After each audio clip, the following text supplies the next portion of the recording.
Polrestabes Palembang menggelar perkara kasus penelantaran seorang istri terhadap suaminya Wahyu Saputra pada Selasa 28 Januari. Istrinya, Cindy Purnamasari, meninggal dunia dalam kondisi sakit hingga kurus kering.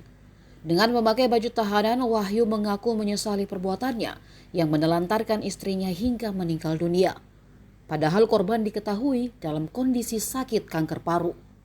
Namun, Wahyu tidak berusaha mengobati untuk sekedar membawanya ke rumah sakit. Ia hanya membiarkan istrinya terbaring begitu saja di tempat tidur. Wahyu mengaku sebelum meninggal, ia masih sering menyuapi istrinya. Namun hal itu dihentikannya karena korban selalu menolak diajak berhubungan padat. Ia hanya membiarkan makanan berada di samping istrinya dan tidak menyuapinya.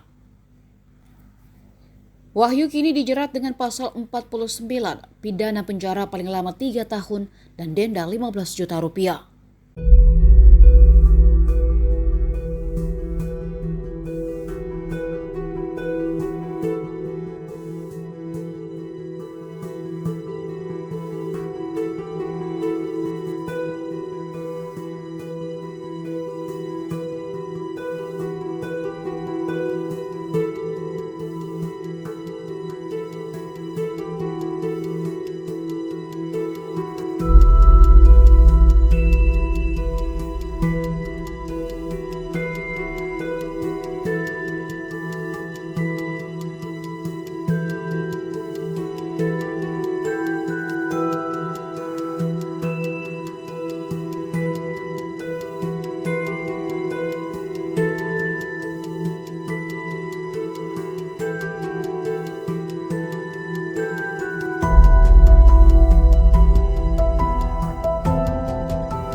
Download Tribun X sekarang, menghadirkan lokal menjadi Indonesia.